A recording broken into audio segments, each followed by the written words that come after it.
සාමාන්‍යයෙන් අපි දකින බොහොම පැහැදිලි යථාර්ථයක් තමයි වැරද්දක් කරන්න, අසම්මත වූ දෙයක් කරන්න, එහෙම නැත්නම් වැරදි දෙයක් ක්‍රියාත්මක කරන්න අපි නීතිය ගැන තකන්නේ නැහැ. මොකද නීතිය ගැන තක වැරදි දේවල් කරන්න බෑ. එනිසා අපි ගොඩක් වෙලාවට අපි දකිනවා මේ සමාජය තුළ මිනිස්සු වැරදි දේවල් කරද්දි නීතියට පටහැනි වෙන්න සිද්ධ වෙනවා. නීතිය කඩන්න සිද්ධ වෙනවා. සම්ප්‍රදායෙන් එළියට යන්න සිද්ධ වෙනවා. ඒක කිසිම තැකීමක් නැතුව, කිසිම හැඟීමක් නැතුව මිනිස්සු කරනවා. නමුත් මා ප්‍රේමවන්ත සහෝදර සහෝදරියනි, සමහර වෙලාවට අපි අපේ ජීවිතවල යහපත කරන්න, හොඳක් කරන්න, යහපතක් කරන්න යනකොට හැමතිස්සෙම සම්ප්‍රදායට එහා යන්න බෑ, අනීතියට එහා යන්න බෑ, ඒක හරි නෑ කියන කතාවට අපි ගොඩක් වෙලාවට ඇතුළු වෙනවා. යහපත් දේවල් කරද්දී. අද යේසු අපිට බොහොම පැහැදිලිව කියනවා ප්‍රේමවන්ත සහෝදර සහෝදරියනි,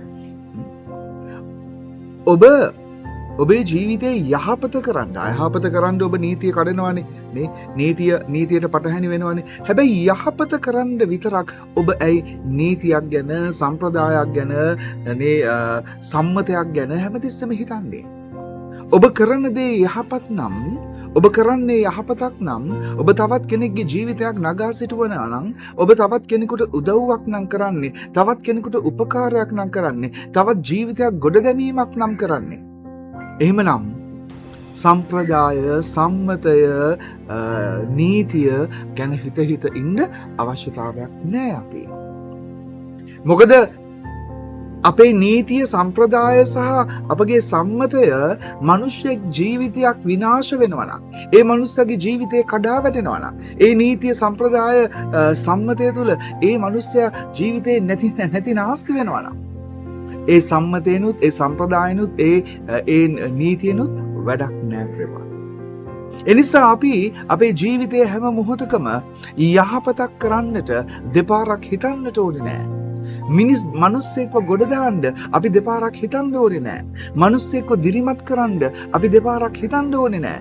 ජීවිතයක් අපිට සනසන්නට අපි දෙපාරක් හිතන්න ඕනේ නෑ. අපේ ජීවිතයේ ස්වාමින් වහන්සේ අද අපිට ආරාධනා කරනවා. අපි ජීවත් වෙනවා වගේම අපිත් අන් අය වෙනුවෙන් යහපත කරන්නට ඕන.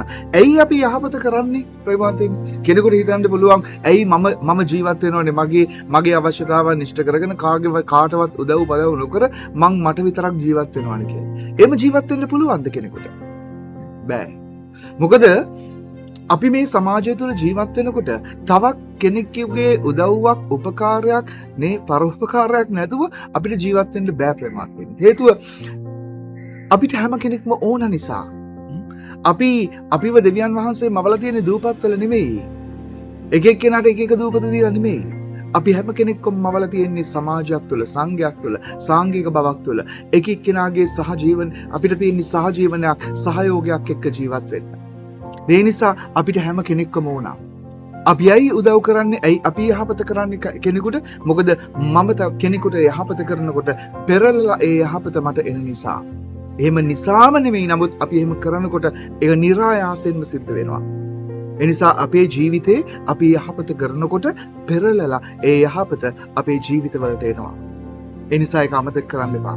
ඕනම වෙලාවක ඕනම මිනිස්සෙකුට අනතුරකදී පිහිට වෙනකොට, දුකකදී, වේදනාවකදී, සනසනකොට, කඳුලකදී එයාව සනසනකොට, ජීවිතේ වැටිලා ඉන්න මොහොතකදී අපි ආව ගොඩ ගන්නකොට ඒ උදව්ව අපිට පරෝපකාරයක් හැටියට නැවත වතාවක් හැරිලා එනවා ප්‍රේමවන්තනි.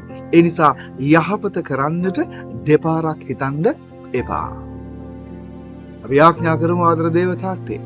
ඔබ වහන්සේගේ ආදරය තුළ අපි හැම කෙනෙක්ම දෙපාරක් නොහිතා යහපතට යොමු වෙන්නට, සම්මතය, නීතිය, සම්ප්‍රදාය සහ මේ සියලු දේවල් ඔළුවේ තබාගෙන මිනිස් ජීවිතයක් විනාශ නොවන්නට වග බලා ගන්නට ඔබ වහන්සේගේ ආදරය මඟ පෙන්වීම අපිට වෙන්න. ජේසුගේ නාමයෙන් ආමෙන්. සුබ දවසක්.